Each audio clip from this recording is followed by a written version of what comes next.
Welcome, fellas, to week 4. Week 4 of my diet. I'm hyped because it is so cold. It's very early, by the way. This darkness you see outside, it's not night. It's dark. I mean, what? It's morning.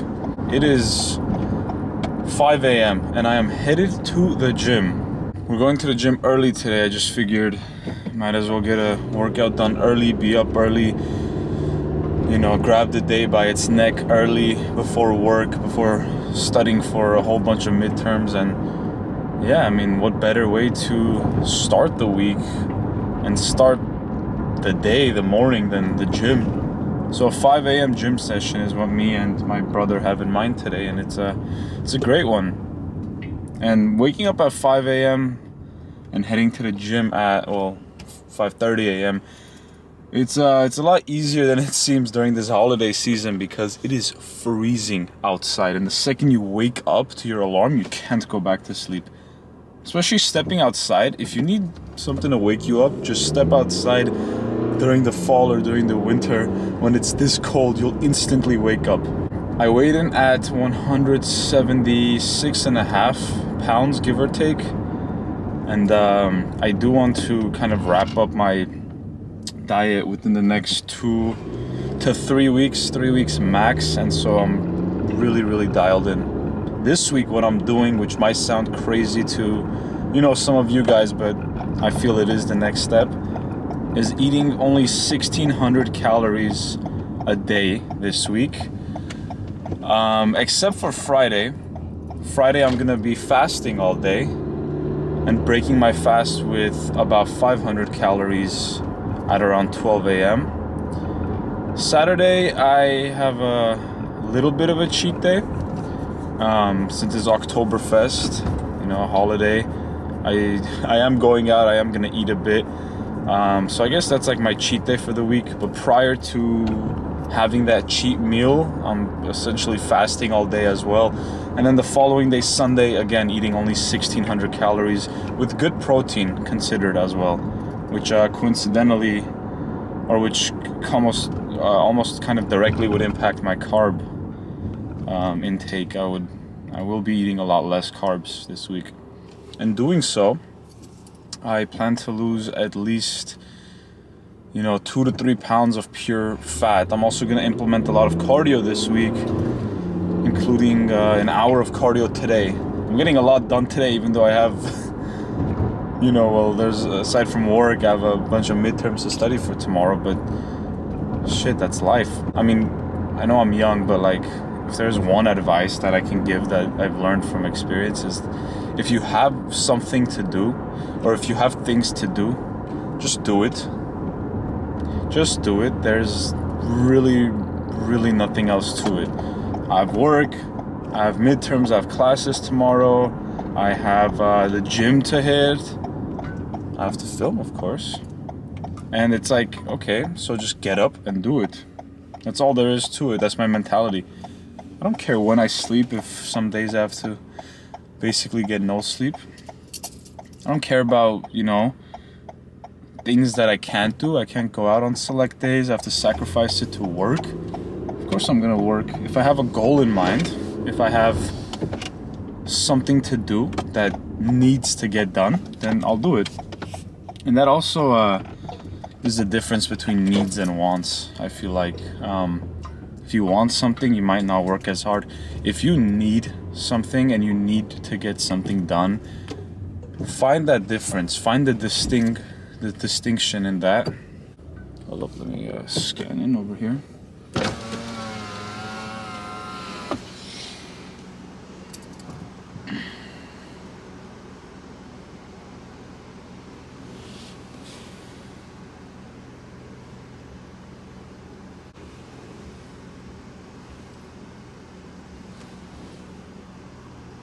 Still always takes.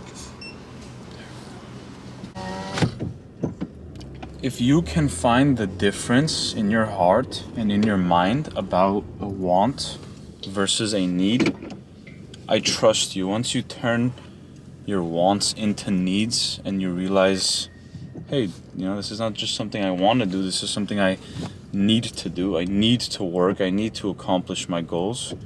Once you make that distinction, which may be easy or may be hard, you'll realize it is quite easy to get your needs done. But with that being said, let's go get this chest and arm workout to start the week.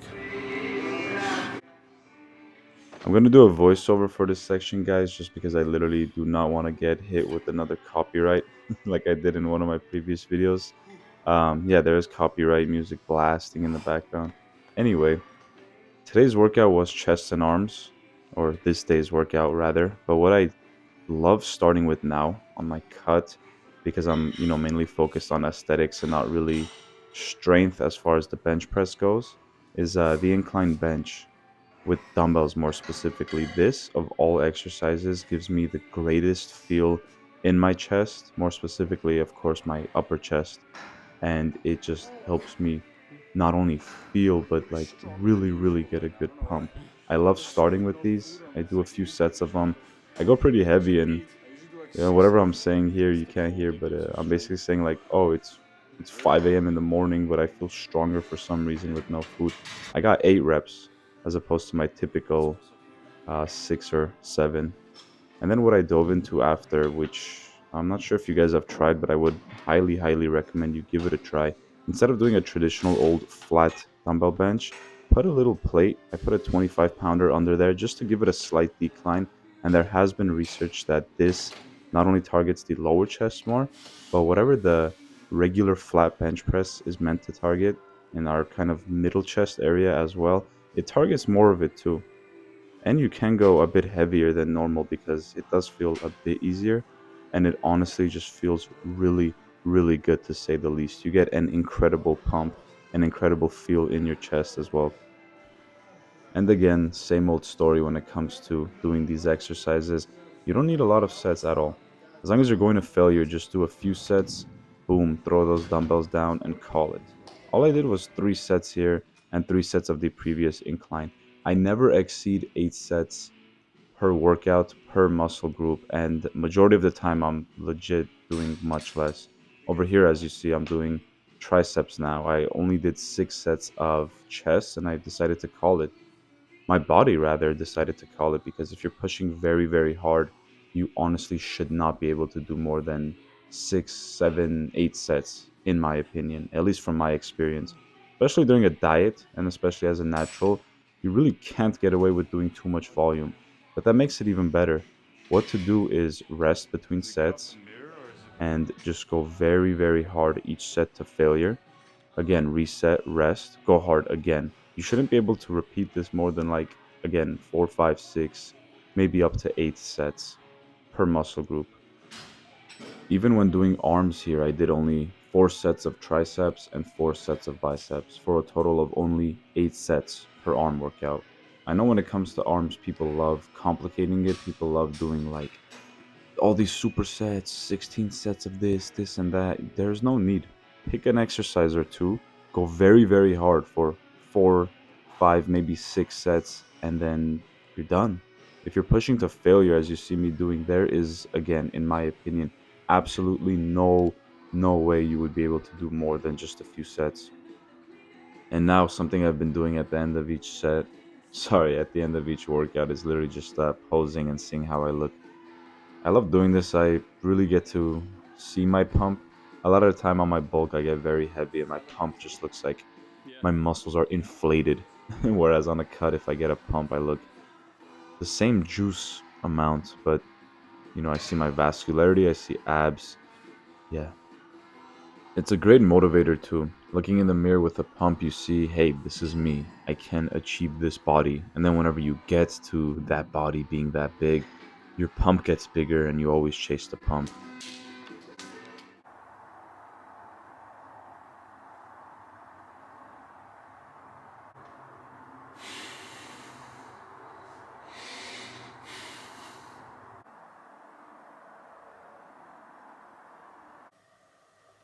$175.4 today. That's our lowest weigh-in, and I think we look the best so far too.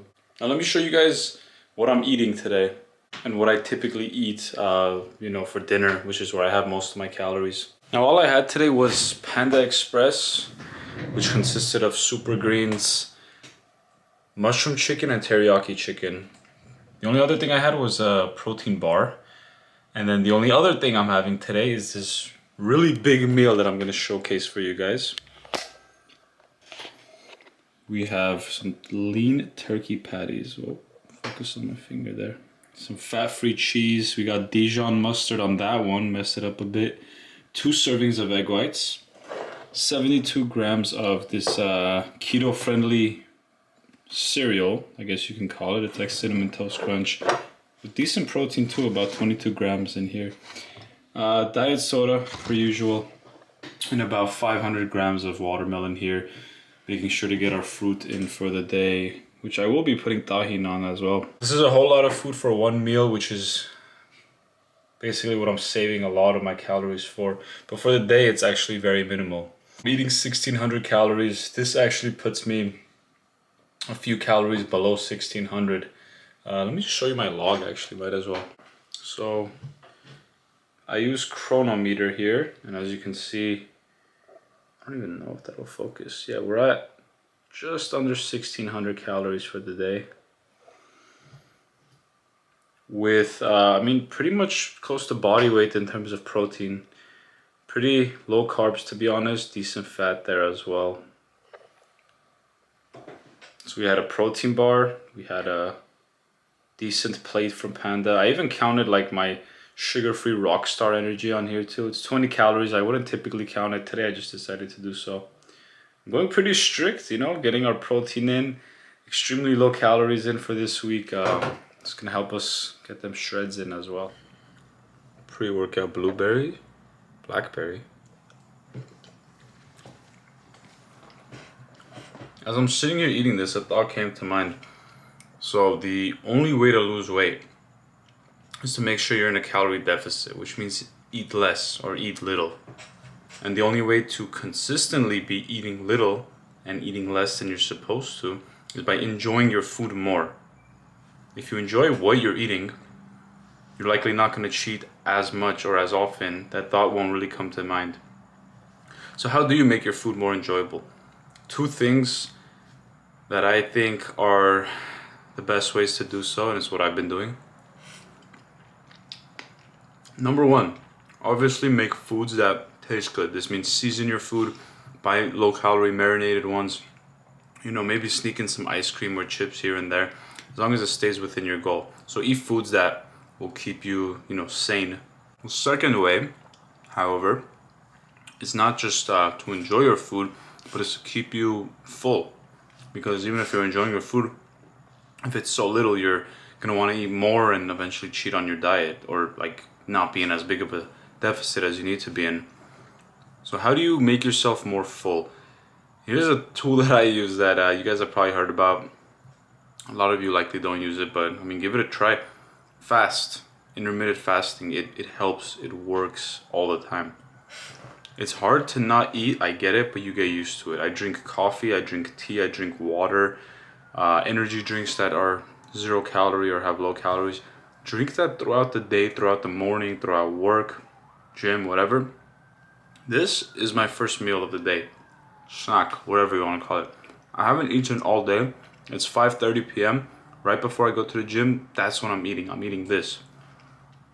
Then I'm gonna work out, and I'm again not gonna really eat an actual meal or dinner until about 7:30 or 8 or 8:30.